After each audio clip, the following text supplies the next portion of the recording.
this series, we're going to be grounding ourselves in 1 Peter 3, verse 15 to 16. And it says this: if someone asks about your hope as a believer, always be ready to explain it, but do it in a gentle and respectful way. Peter tells us that if somebody asks our hope we have as a believer, which means a follower of Jesus, we need to always be ready to explain it, hence explaining Jesus. This is the key, that we would be able to explain the hope that we have in Jesus. The word explain in the Greek, now remember, the Bible was not written to us, but it was written for us, right? So for us to understand what is going on in the Bible, what we need to do is we need to look at the original language of the New Testament so we can understand, hey, how can we really figure out what's going on in this passage? So the word explain is this word called apologia. And this word apologia in the Greek simply means to defend. This verse is always being able to defend why you would believe in Jesus. And if we look back in time when this was written 2,000 years ago, people were facing a hostile climate where lots of people did not know Jesus.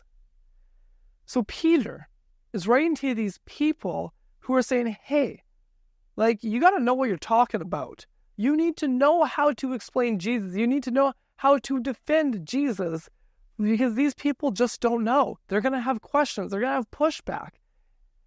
Craig Keener puts it this way: since any believer might be questioned, and how any believer presented their faith could affect views towards all the others, it was important for believers to know how to explain their faith appropriately. And what is interesting is in today's climate, we are actually in a very similar place. Not everyone grows up knowing Jesus. And it is our job. It is important for us to know, how do we explain our faith? What happens when someone asks you these questions? I don't believe in Christianity. It's a hoax. I don't believe God is real. I think all religions lead to God. The Bible contradicts itself. The Bible's not practical for us today. What are you going to do? You see, the first thing you need to do is you need to wrestle with these questions yourself. And I believe if you answer them, you will come out with a deep faith that I believe will be grounded in the person of Jesus and the love of Him. But you see, we also need to be equipped to be able to defend the hope that we have in Jesus. Now, I love that this passage, 1 Peter 3, 15 to 16, is a call to not only share about Jesus, but to do so in a loving and respectful way. Oftentimes, I think us as followers of Jesus have this mindset that we have to be aggressive and condemning to share Jesus. But no, that misses the mark for a lot of people today who try to share their faith in some way.